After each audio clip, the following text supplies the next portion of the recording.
The Ethiopian Jewish community, known as Beit Yisrael, is thousands of years old. Another commonly used word for Beit Yisrael is the term falasha, which means exile in Amharic, the language of Ethiopia. Many different theories exist surrounding how the Jews of Ethiopia came to be. Some scholars estimate that the Jews came to Ethiopia after the expulsion of the 10 tribes of Israel and mingled with the local population, resulting in Beit Yisrael. However, the story that is passed down in Ethiopian Jewish tradition is that of the Queen of Sheba and King Solomon.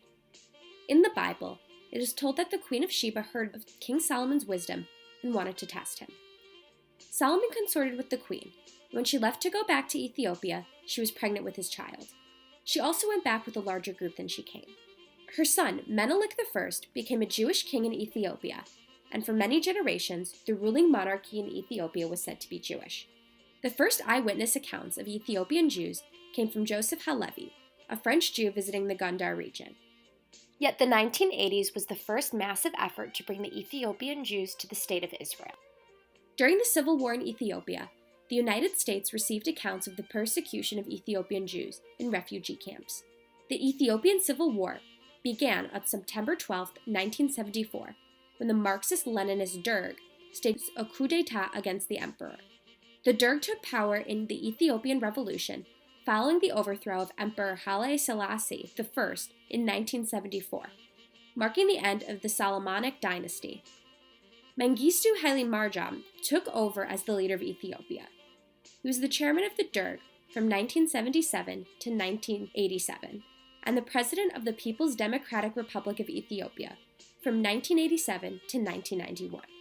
The civil war lasted until the Ethiopian People's Revolutionary Democratic Front, EPRDF, a coalition of rebel groups, overthrew the government. The war left at least 1.4 million people dead. Due to the civil war, America was also concerned over the fate of Beit Yisrael. Therefore, then Associate U.S. Coordinator for Refugees Affairs, Richard Krieger, came up with the idea to airlift Ethiopian Jews to Israel.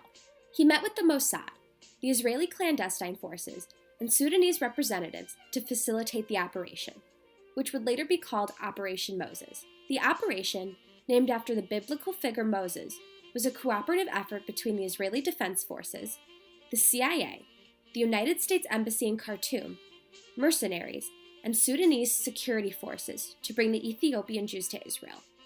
President Jafar Numeri of Sudan consented to cooperate in return for increased American aid to his country, as well as bribes for himself and other Sudanese officials. After a secret Israeli cabinet meeting on November 1984, the decision was made to go forward with Operation Moses. Beginning November 21, 1984, it involved the air transport by Trans-European Airways of 8,000 Ethiopian Jews from Sudan via Brussels to Israel. Trans-European Airways had flown out of Sudan previously with Muslims, making the pilgrimage to Mecca. So using TEA was a logical solution for this semi-covert operation because it would not provoke questions from the airport authorities. Over those 7 weeks, over 30 flights brought about 200 Ethiopian Jews at a time to Israel. Thousands of Beit Yisrael had fled Ethiopia on foot to refugee camps in Sudan, a journey which usually took anywhere from 2 weeks to a month. It is estimated as many as 4,000 people died during the trek, due to violence and illness along the way. Sudan secretly allowed Israel to evacuate the refugees.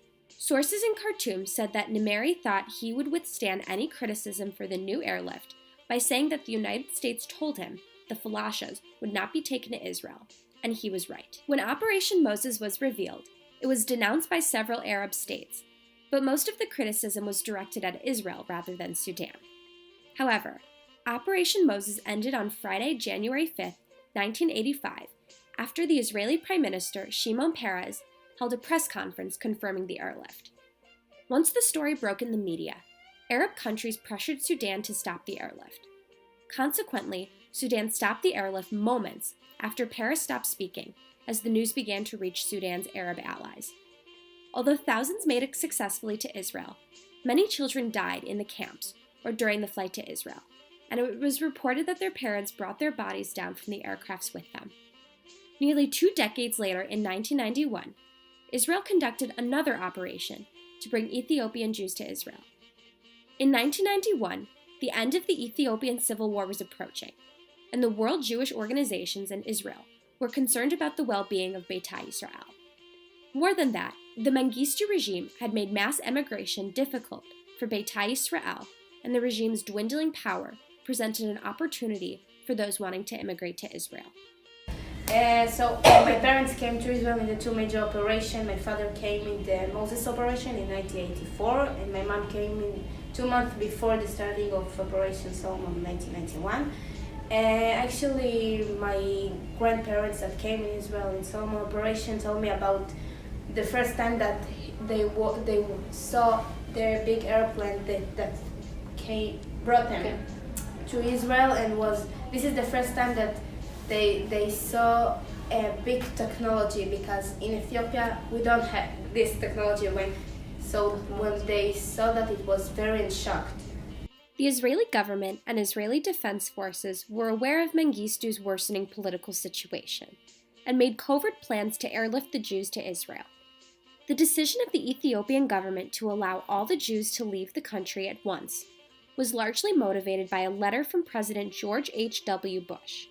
Previous to this, Mengistu intended to allow immigration only in exchange for weaponry. However, Israel paid the dictator $26 million to allow Operation Solomon to take place.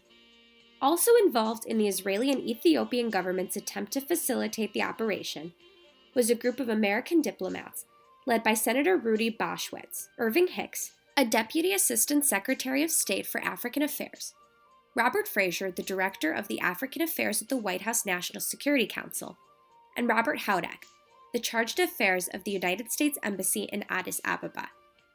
In addition, Secretary of State for African Affairs Hank Cohen also played an important role, as he was the international mediator of the civil war in Ethiopia.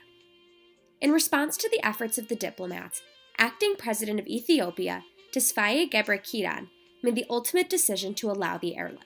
The airlift of the Ethiopian Jews, also known as falashas, continued around the clock. A remarkable operation to reunite the falashas with their families in Israel.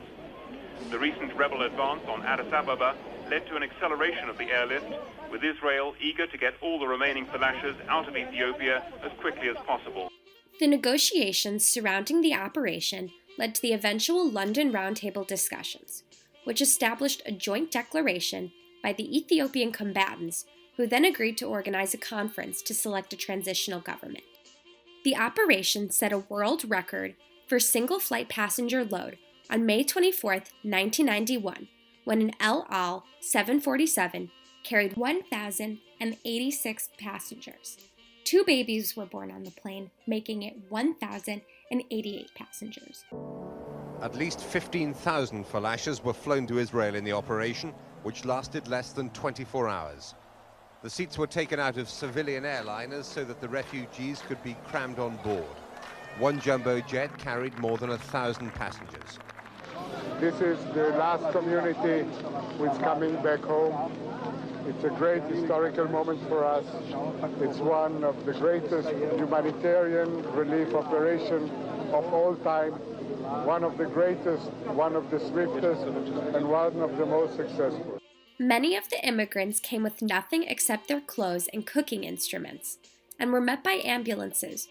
Well, I will say that in Ethiopia, at least in the little Jewish villages, there was no technology, there was no phones, TV, wash toilet, or anything like this in the villages. So when I came to Israel, when people came to Israel, they have מדריכים אותם how to use everything. Operation Solomon airlifted almost twice as many Ethiopian Jews to Israel as Operation Moses. My father family is still in Ethiopia, I think, and every single Ethiopian, the parents and the oldest people, so they are here. They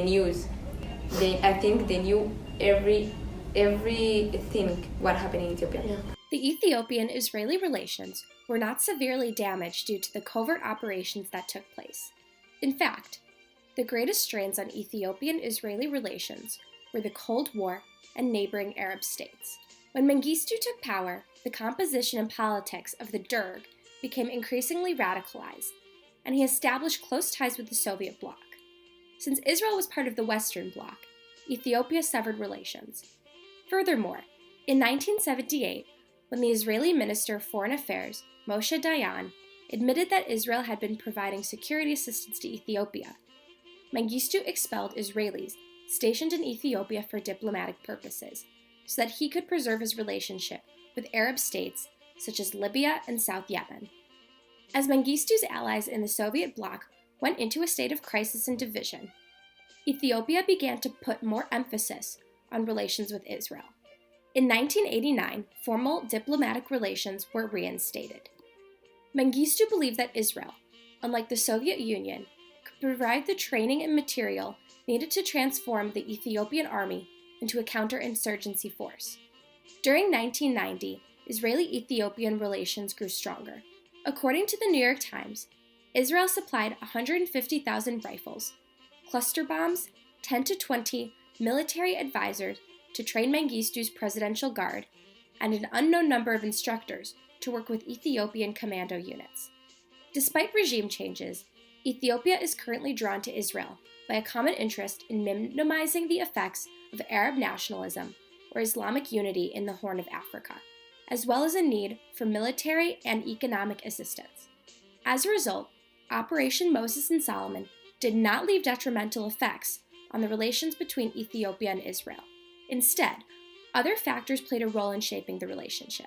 As of now, there are over 100,000 Ethiopian Jews in Israel.